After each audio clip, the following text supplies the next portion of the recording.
Hello everyone, welcome to today's episode of the ICL Growing Solutions Greece podcast, where we explore the technologies, innovations and agronomic solutions that are shaping the future of agriculture.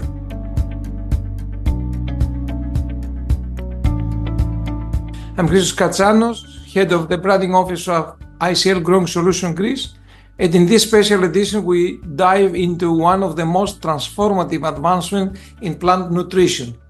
It is called Controlled-Release Fertilizers, or CRFs. CRFs are central to modern, sustainable fertilization strategies, offering improved nutrient use efficiency, reduced environmental impact, and better crop performance. This is the most important for the growers. But how is that technology evolving? How is it applied in the field? And what does it mean for the future of agriculture globally and here in Southeastern Europe?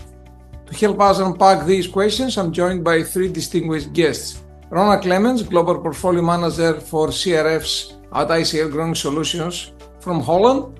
Tanguy Martignon, CRF Portfolio Agronomist at ICL Growing Solutions from France. And Spyros Palaiochorinos, Country Leader of ICL Growing Solutions Greece from Greece. Thank you, gentlemen, for accepting our invitation to participate in this conversation.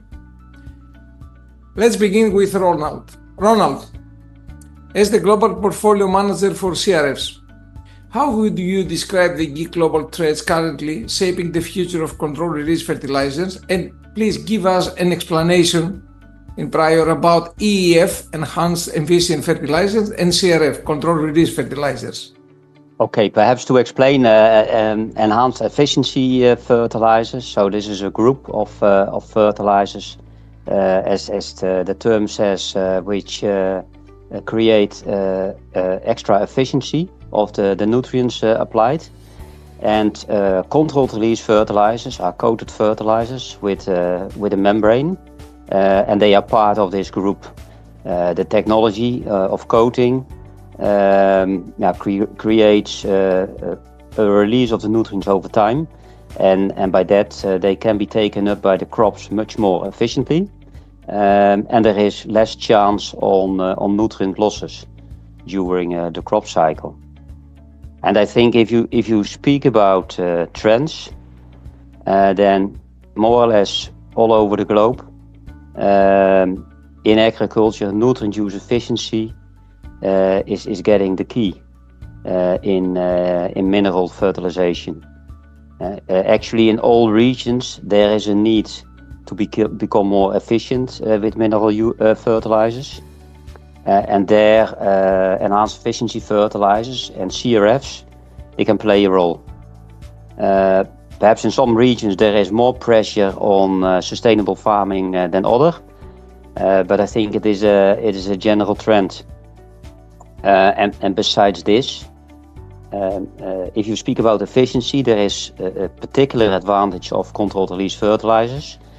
In another term of efficiency, because they also play a role in reducing number of applications, because you create a release over time and you can apply fertilizer in one go, which let's say is not possible with standard fertilizers, where you have to apply multiple applications. So by that you also become more efficient, you reduce application costs and labor in that respect. So that is where we think also, for instance, in Greece, where we see possibilities with controlled release fertilizers, agro-master products, which can be applied in one go, and in all terms can enhance the efficiency of farming. Building on Ronald's global perspective, Tanguy, what are the most significant agronomic benefits you consistently observe when CRF products are implemented in the field? Indeed, Ronald starts by the most important one, so the nitrogen use efficiency, for example.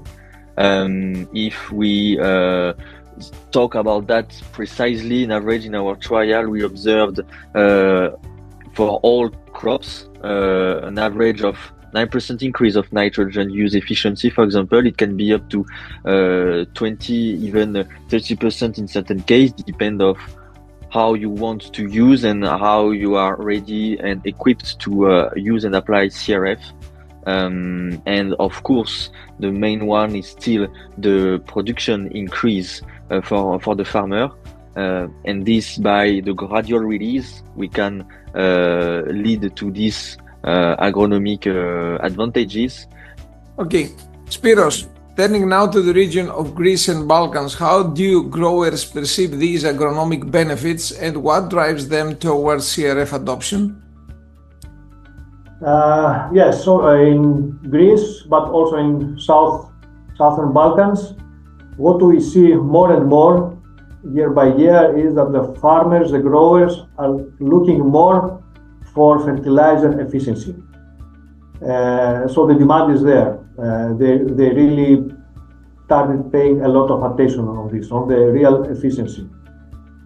And what drives them to control-release fertilizer, I would say it's two main reasons. One reason is the proven efficiency of these fertilizers.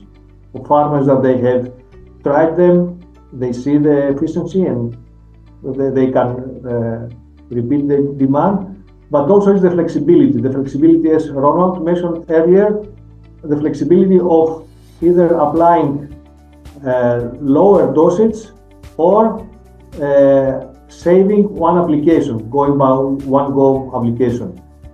And what this flexibility means, it means saving of labor cost, saving of time. Okay? So overall, it's about costs. So this is the main factor, is the proven the combination of the performance and the practicality that makes CRF a very good choice for the growers of our region.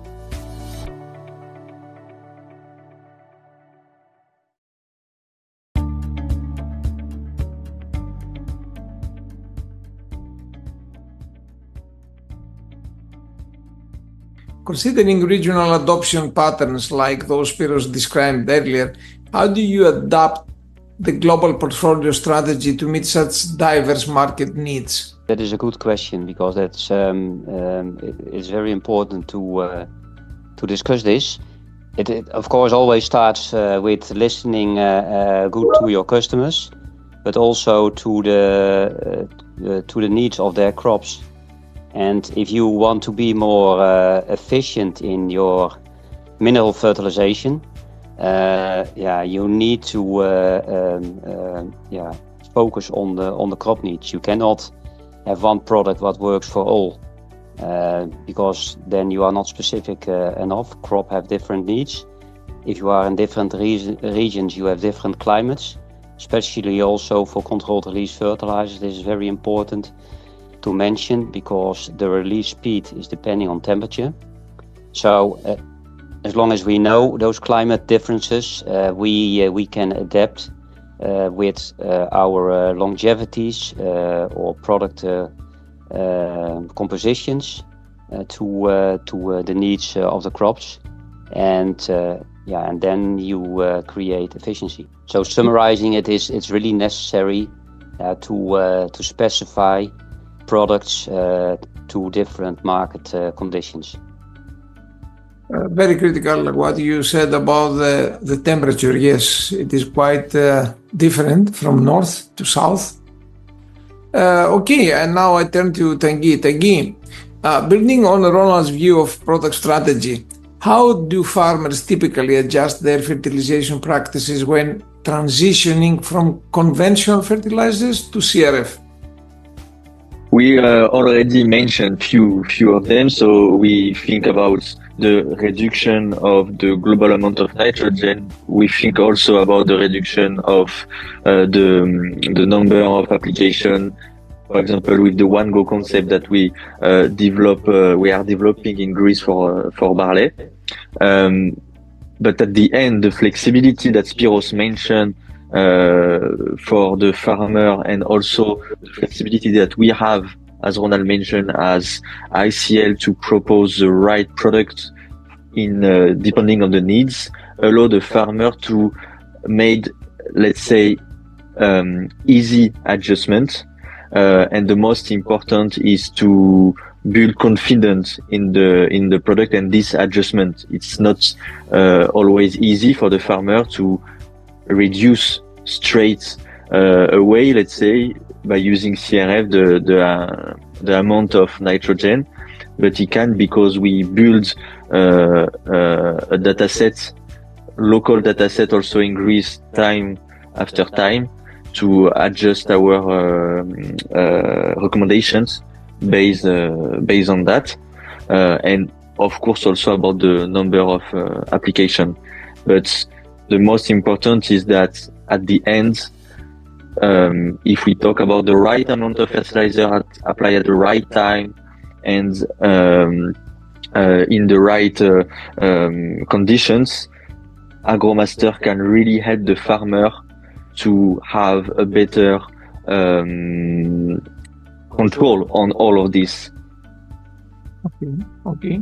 I remember once we visited one grower and he said, okay, I trust this company, that company, ICL, because the product has the name AgroMaster, and master is something that he's looking for about that, because master means that you know what you do, and you explained very well. So Spyros, in your experience, what are the main misconceptions or hesitations of farmers? And I will add about the agronomists that they give the advices to the customers as well about switching to CRFs. And how do you address them, especially the one-go solution? Because we discuss about this. Okay, very easy and simple. The main always hesitation, or let's say usually it's the cost. But if I would like to be more specific, how the cost is perceived. Traditionally the farmers, but also the agronomists of the agro shop, the retailers, but also even the distributors, they evaluate the fertilizer cost based on the metric unit. This approach, if we would make this approach with the technologies that were applied in fertilizer a few years ago, it was okay, it was fine, and it was the correct approach. But now with the technologies that we have available for fertilizers, and especially with the CRF technology, we have to change the mindset of how we perceive the cost of the fertilizer. So to us, the right access to cost, the cost of the fertilizer, is the application cost per hectare, the expected yield, and then the financial expectations. On this, if we could add also the sustainability factors, where CRF play a key role there, we know very well that food industry companies are willing or already started paying higher prices for products produced with better sustainability conditions, let's say like this. So you increase the expectation of financial result at the end. And the truth is that I see this. In the countries that I'm working, I see successful farmers following this approach. The successful farmers, they check the cost per hectare, they need the expectation, they make the calculation, and this is how they estimate and evaluate at the end the price of fertilizer. So it's about mindset, changing the mindset of how we evaluate the fertilizer.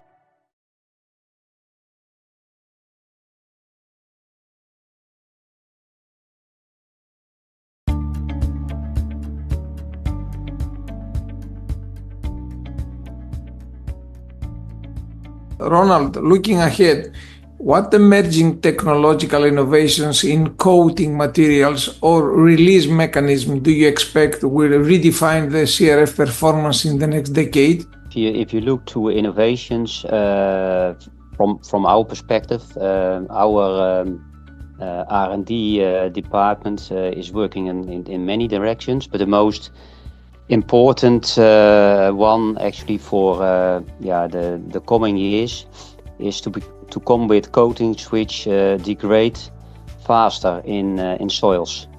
And that's something what is very specific at this moment for Europe, where new legislation will come in 3 years' time, to be sure that no trace of coatings will stay in the soil. So ICL has been working on this already for many years, over 15 years, to develop these technologies, and soon we will come also with introductions in this direction. And our new technology, which we will bring, is already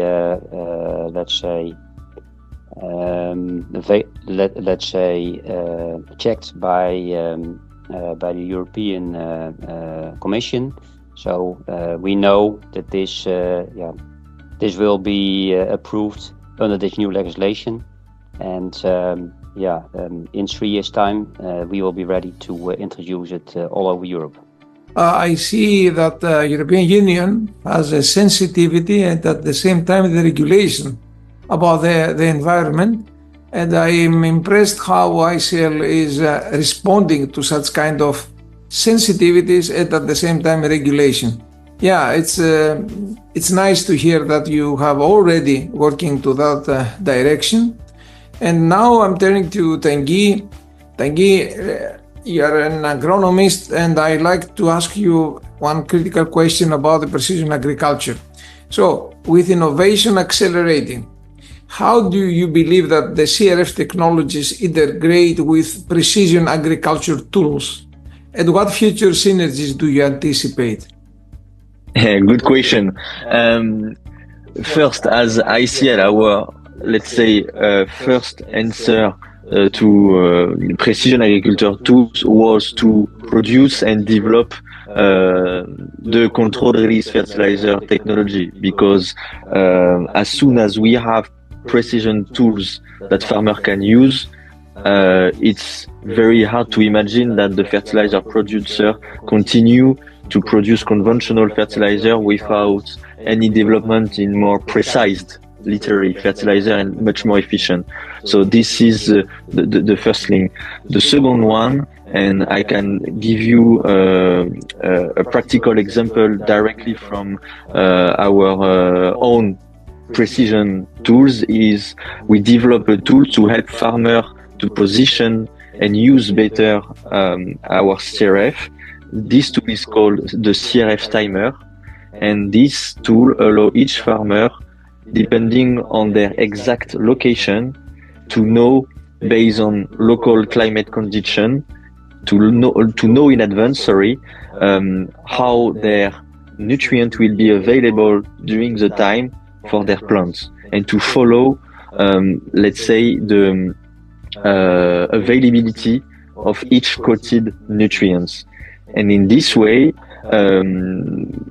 if we can imagine what kind of synergy we can anticipate, with this kind of tool, a farmer can also connect this data to another more precise climate data on, let's say, for example, climate station that they can have. They can connect also all these tools together to make in advance a fertilizer application map, to gather all this data and be even more efficient in the application.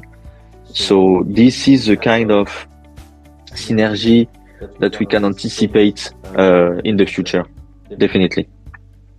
Thank you very much about this. It's critical to me. I really understand about all the goals that we have from 2030 to 2040, and it's quite interesting what you say. So final question goes to Spyros. Spyro, finally, how do you see agriculture practices evolving in Southeastern Europe, and what role will CRF play in enhancing sustainability and competitiveness in the region, not just only sustainability? In recent years, we all lived a lot of developments in geopolitics, European regulations becoming strict, climate change, but also we must not forget the shifting of the consumer trends. So we also have as agriculture to adapt. It doesn't make sense in a changing environment, doing things the same way. In our region, in Southeast Europe, in the South Balkans, but also in Greece, I think we have some strong advantages, like it's the position of our countries. It helps a lot, but also we are very close to where all the technologies are developing, West Europe, to all the countries where all the knowledge is coming. And we have the advantage to easily absorb new ideas and new technologies. But the adoption or the change, I think it's a responsibility of all of us. It's a responsibility of I would call it the agricultural ecosystem, or it's a responsibility of the governments, the universities, the institutes, but also from the private sector, the companies, the global companies, but also the national, the local companies, the local distributors. In Greece, the agro shops, they also have to support all this. And at the end, of course, the farmers have to embrace the new challenges and the opportunities that this can give. I think that controlled-release fertilizer technology meet and can address these main challenges of the future. With this technology, we can give solutions to the challenges of the climate change, the new needs of the European regulation, and the needs for sustainability. So it's up to us, all the ecosystem, to adapt any new technologies. And at the end, this is the big opportunity for me. I personally feel more, let's say, wise now about the CRFs. So gentlemen, Ronald, Tanguy and Spyros, thank you very much for this insightful discussion. It's clear that controlled-release fertilizers are not only a technology of today, but also a key pillar of the agriculture of tomorrow, enabling more sustainable, as you said, efficient and resilient practices, because we're expecting resilience from your side as well across the globe. So for our audience, thank you very much for tuning in. Stay connected with ICL Growing Solutions for more conversations that shape the future of agriculture.